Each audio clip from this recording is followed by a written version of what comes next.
देख रहे हैं डार्क फाइल्स।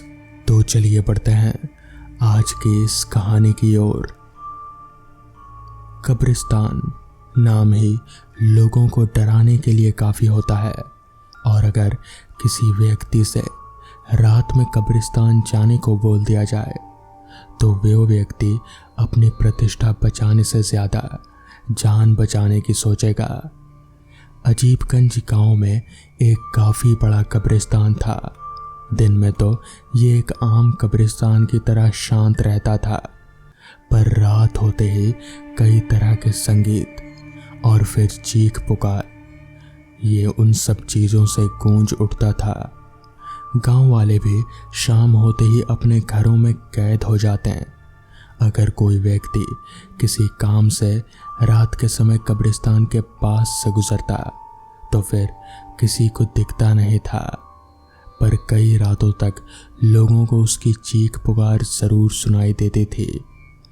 गांव के लोग ये नहीं चाहते थे कि बाहर के लोगों को इसका पता चले और गांव में बाहरी आदमी आए, पर ये बातें ज़्यादा दिनों तक किसी से कहाँ छुपी रहती। राघव के कानों में जब यह बात पहुंची तो उसने इसके पीछे की सच्चाई जानने की ठानी। राघव एक न्यूज़ रिपोर्टर था जिसे रहस्यमयी जगहों पर जाकर उसके पीछे की सच्चाई लोगों तक पहुंचाने का शौक था। राघव ने सारी बातें अपने दोस्त फरहान को बताई। फरहान एक यूट्यूबर ब्लॉगर था जिसे रहस्यमय जगहों पर जाकर वीडियो बनाना अच्छा लगता था। राघव की बात सुनकर फरहान राघव के साथ अजीबगंज जाने को तय कर लिया। राघव ने सुना था कि सारी घटनाएं रात में होती है, तो उसने फरहान से कहा कि हमें ऐसे समय पर निकलना चाहिए कि रात के समय अजीबगंज पहुँचें। नियत समय पर राघव अपने कैमरामैन और फरहान के साथ अपनी कार से अजीबगंज चल दिया। करीब 3 घंटे के सफ़र के बाद तीनों अजीबगंज पहुँचे। जब उन्होंने गांव को हालत देखी तो चौंक गए, क्योंकि पूरा गांव वीरान था और सड़क पर सिर्फ कुत्ते ही दिख रहे थे। फरहान ने एक घर का दरवाज़ा खटखटाया तो अंदर से किसी ने डरी आवाज़ में फरहान से कहा, तुम लोग चले जाओ, नहीं तो सब मरोगे। काफ़ी समझाने के बाद भी उधर से दरवाज़ा नहीं खोला गया। थक हार कर तीनों आगे बढ़े ही थे कि पैरों से अपंग एक आदमी आता दिखा। राघव ने तीनों का परिचय दिया और कब्रिस्तान में जाने के लिए मदद मांगी। पहले तो अपंग आदमी ने मना कर दिया, पर जब फरहान ने उसे 500 का नोट दिखाया तो वो मान गया। उस अपंग आदमी ने कहा कि जो भी घटना होती है वो रात के 12 बजे होती है, और कोई भूत प्रेत नहीं बल्कि जन्नत की हूर आती है। लोगों में डर फैला हुआ है, इसलिए नहीं तो आपने कभी ऐसी खूबसूरत औरतें नहीं देखी होगी। सबने तय किया कि रात के 12 बजे का इंतज़ार करते हैं। वो अपंग आदमी तीनों को कब्रिस्तान के पास एक जगह पर ले गया और कहा कि हम लोग यहीं इंतज़ार करेंगे। रात के 12:05 हो रहे थे।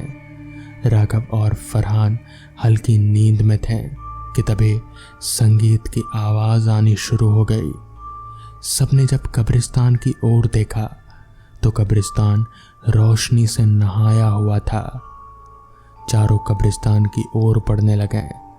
राघव और फरहान को तो होश भी नहीं रहा अपना कैमरा ऑन करने का, और सभी कब्रिस्तान में और घुस गए। कब्रिस्तान की सजावट और संगीत देखकर सभी मंत्रमुग्ध थे। वहाँ घूम रही औरतों को देखकर ऐसा लग रहा था जैसे सीधे जन्नत से उतर कर आई हो। चारों कब्रिस्तान के अंदर आ चुके थे। रात के 1 बज चुके थे। चारों दुनिया से बेखबर बस सजावटों और औरतों को देखे जा रहे थे। अचानक एक औरत जिसका शरीर आग के लपटों से घिरा हुआ था दौड़ती हुई अंदर आई और दिल दहला देने वाली चीखों के साथ इधर उधर दौड़ने लगी। कब्रिस्तान में मौजूद सारे लोग ताली बजाकर ठहाके लगाने लगे। अब राघव और बाकी लोगों की निंद्रा टूटी। राघव उस औरत की मदद को जाना चाहता था, पर उस अपंग आदमी ने उसे रोक लिया और कहा कि यहाँ कुछ भी असली नहीं है। पूरा वातावरण जले हुए मांस के बदबू से भरा हुआ था। राघव और फरहान अपंग आदमी को झूठ बोलकर यहाँ लाने के लिए कुछ बोलते हैं, उससे पहले ही वो जली हुई औरत नीचे गिर गई। फिर वो खड़ी होकर बाकी लोगों के साथ हंसने लगी और औरत के जले हुए मांस की जगह सड़कर लटक रहे थे। कैमरामैन तो ये दृश्य देखकर ही बेहोश हो गया। शायद कैमरामैन दिल का मरीज था। फरहान बेहोश होते होते बचा। राघव ने फरहान को संभाला और चारों ओर देखा तो उसके होश उड़ गए। कब्रिस्तान अब रोशनी के बदले काली अंधेरी रात में घिर चुका था। सड़क पर कुत्ते बड़े जोर से रो रहे थे, मानो राघव, फरहान और बाकी लोगों की आने वाली मौत का मातम मना रहे हों। अचानक कब्रों में से भयानक आवाज़ें शुरू हो गईं। तभी राघव ने पीछे से आती आवाज़ सुनी। राघव ने मोबाइल के टॉर्च की लाइट में पीछे मुड़कर देखा तो उसकी चीख निकल गई। कैमरामैन की लाश दो भयानक जीव खा रहे थे और अपनी लाल आंखों से राघव और फरहान को घूर रहे थे। तीनों कब्रिस्तान से बाहर भागने लगे। तभी राघव को लगा जैसे वो अपंग इंसान गायब हो गया हो। कुछ आगे जाने पर एक बड़े से नाखून वाले हाथ ने कब्र में फरहान को खींच लिया। फरहान की चीख कब्रिस्तान में गूंज उठी। भागते भागते राघव किसी चीज से टकराया और जमीन पर गिर पड़ा। सुबह लोगों को सड़क पर एक गाड़ी और कब्रिस्तान में 3 नई कब्रें दिखी जो रात का हाल बयां कर रहे थे। पुलिस आई पर कुछ भी सबूत हाथ नहीं लगा और गांव के लोग कुछ बोलने को राजी नहीं थे। पुलिस ने राघव, फरहान और कैमरामैन को गुमशुदा करार कर दिया और अजीबगंज से चले गए। कुछ दिनों बाद 4 दोस्त रास्ता भटककर उस गांव में पहुंच गए। रात के 9 बज रहे थे और चारों आपस में बातें ही कर रहे थे कि अब क्या करना चाहिए। तभी एक इंसान ने उनके कार के दरवाजे को खटखटाया और कहा, साहब, यहाँ रात में अजीब चीज़ें दिखती हैं। चारों दोस्त आपसी सहमति से उस इंसान के पीछे चल दिए। वो इंसान लंगड़ा कर धीरे धीरे उनके आगे चलता हुआ उन्हें जन्नत के हूरों में बताता जा रहा था और मुस्कुरा रहा था। तो दोस्तों, ये थी आज की पहली कहानी।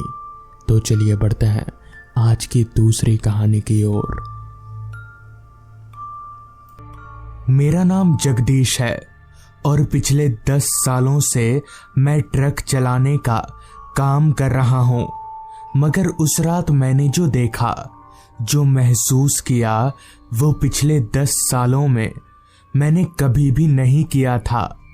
उस रात को याद करते ही आज भी मेरी रूहें कांपने लगती हैं और पूरे शरीर में एक सिहरन सी दौड़ जाती है। दरअसल बात आज से तकरीबन 4 साल पुरानी है। उन दिनों सर्दियों का मौसम चल रहा था। आम सर्दियां नहीं, दिसंबर के आखिरी हफ्ता की सर्दियां, कड़ाकेदार और जमा देने वाली। उस रात मैं और मेरा खलासी, हम दोनों ईंट से भरी ट्रक को लेकर सहारनपुर ले जा रहे थे। अमूमन ये सब काम मैं रात में ही करता था, क्योंकि रात में दिन के मुकाबले ट्रैफिक काफी कम होता है, या यूं कह लें ठंड के मौसम में तो होता ही नहीं है। उस रात भी नज़ारा कुछ ऐसा ही था। पूरा का पूरा हाईवे खामोशी की चादर में लिपटा हुआ था। मेरी ट्रक के अलावा बस एक आध ट्रकें ही हाईवे पर नजर आ रही थी। मेरा खलासी राजू मेरी बगल वाली सीट पर ऐसे दुबक कर बैठा हुआ था जैसे दुनिया भर की सारी ठंड उसे ही लग रही हो, पर मुझे उतनी ठंड नहीं लग रही थी। मैं बड़े आराम से ट्रक चला रहा था। अभी मैं ट्रक चला ही रहा था कि तभी बगल वाली सीट पर बैठे खलासी राजू ने कहा, उस्ताद आज ठंड थोड़ी ज्यादा नहीं है? इस पर मैंने कहा, तुझे ही लग रही है भाई, मुझे तो नहीं लग रही उतनी ठंड। हालांकि मुझे ठंड नहीं लग रही थी, मगर रास्ते पर कोहरा इतना फैला हुआ था कि सामने का कुछ भी देख पाना मुमकिन नहीं था। बहुत मुश्किल हो रही थी देखने में। अभी मैं किसी तरह मुश्किल से हाईवे पर गाड़ी चला ही रहा था कि तभी राजू बोला, उस्ताद किसी ढाबे पर गाड़ी रोकना, जरा चाय वाय पीते हैं। इस पर मैंने बोला, अबे क्या यार, एक तो पहले ही देर हो रही है, ऊपर से ढाबे पर रुकवा रहा है तू। मेरी इस बात पर राजू ने कहा, क्या उस्ताद आप भी ना, मालिक की बात पर आप इतना गौर क्यों करते हो? उसका तो काम है बोलना, वो तो बोलेगा, हम लोग अपने हिसाब से चलेंगे ना। बहसबाजी में ना कभी मैं राजू से जीता था और ना ही जीत पाऊंगा, जिस वजह से मुझे राजू की बात माननी ही पड़ी। लिहाजा मैंने ट्रक को वहीं पास ही में एक ढाबे पर रोका और हम लोग ट्रक से उतरकर ढाबे में चले गए। चूंकि वो ढाबा ज्यादा बड़ा नहीं था, इसलिए उसमें लोग भी बहुत ज्यादा नहीं थे। हमारे अलावा 1 या 2 लोग ही रहे होंगे। हम दोनों ने वहां पर कुछ देर भट्टी में आग का मजा लिया और चाय पीकर वहां से निकल ही रहे थे कि तभी उस ढाबे वाले ने कहा, कहाँ जाइएगा साहब आप? इस पर मैंने जवाब दिया, जी मैं तो ट्रक लेकर सहारनपुर जा रहा हूँ। इस पर उस ढाबे वाले ने कहा, इस वक्त आप उस रास्ते से सहारनपुर जाइएगा? आप यहाँ नए नए आए हैं लगता है, आपको मालूम नहीं है यहाँ से सहारनपुर जाने वाले रास्ते को कोई भी रात 12 बजे के बाद पार नहीं कर सकता, क्योंकि उस रास्ते के बरगद के पेड़ों में शैतानों का वास है। उस ढाबे वाले की बात सुनकर मुझे बहुत तेज हंसी आ रही थी। मैं बस किसी तरह से खुद को हंसने से रोके हुए था, क्योंकि उस वक्त तक मैं भूत प्रेत इन सारी चीजों पर जरा भी यकीन नहीं करता था। मुझे ये सारी बातें बकवास लगती थीं, जिस पर मैंने उस ढाबे वाले से कहा, ठीक है, जाते जाते बरगद वाले शैतान से भी मिलता जाऊंगा। इतना कहकर मैं उस ढाबे से निकल गया। मैंने ढाबे पर जब ये बात बोली, तब वहां मौजूद सारे लोग हैरान होकर मेरा चेहरा देखने लगे।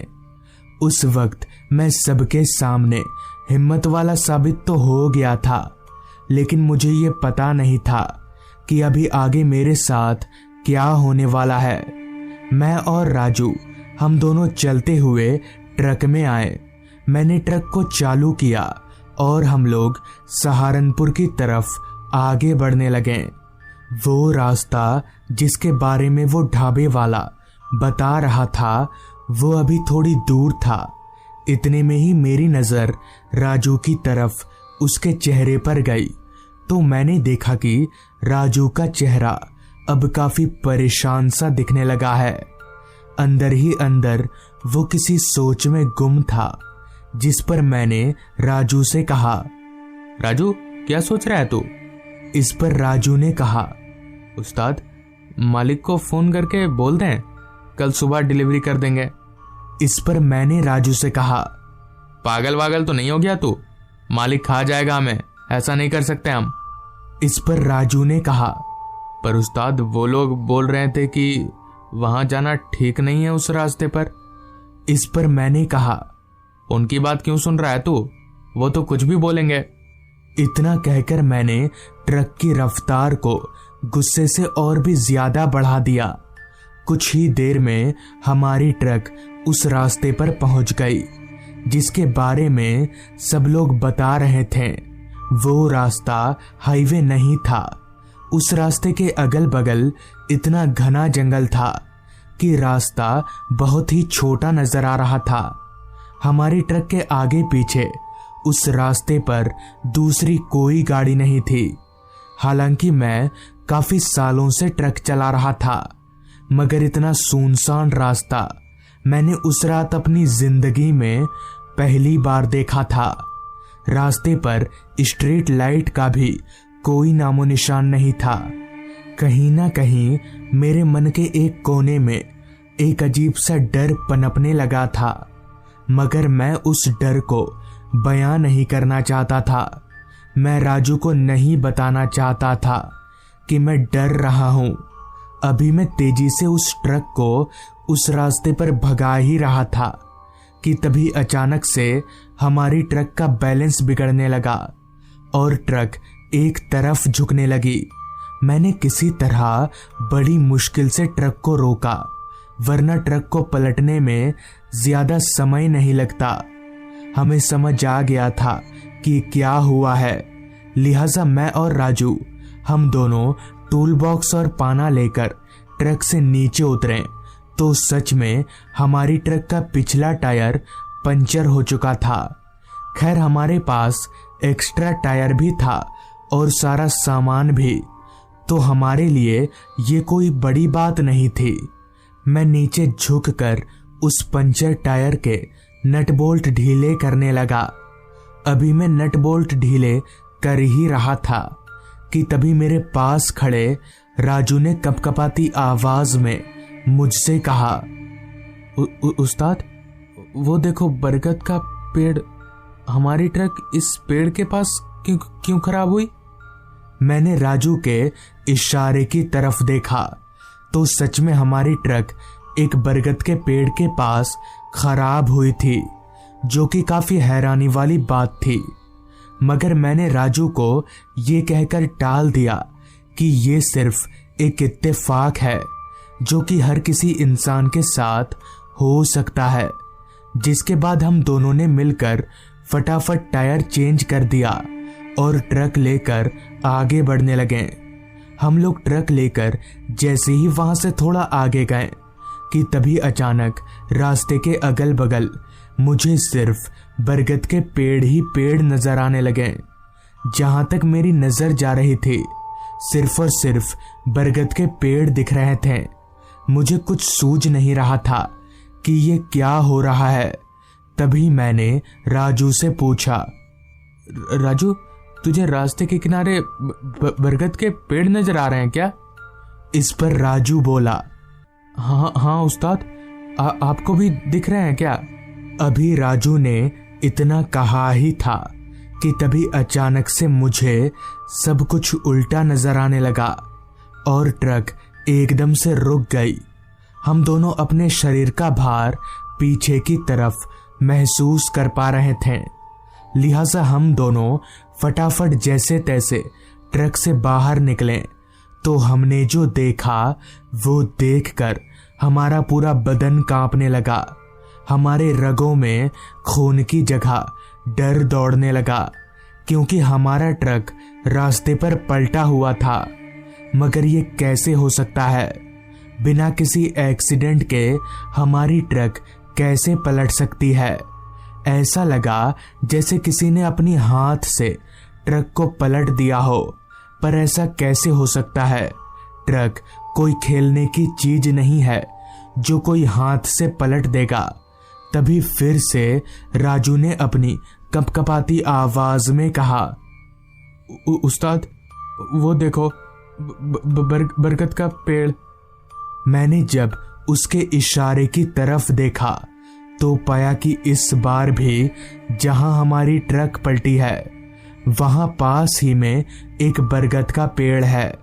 हमें समझ आ गया कि यहाँ दाल में कुछ तो काला है, जिस वजह से हम दोनों ने उसी वक्त वहां से दौड़ लगा दी। भागते हुए हम सीधे उस चाय की दुकान पर पहुंचे और सबको सारी बात बता दी। सारी बात सुनकर वहां मौजूद एक आदमी ने कहा कि दरअसल उस रास्ते में जितने भी बरगद के पेड़ हैं उनमें शैतानों का वास है। रात 12 बजे के बाद उन्हीं के बच्चे रास्ते पर खेलते हैं, इसलिए उस वक्त कोई भी गाड़ी उस रास्ते को पार नहीं कर सकती।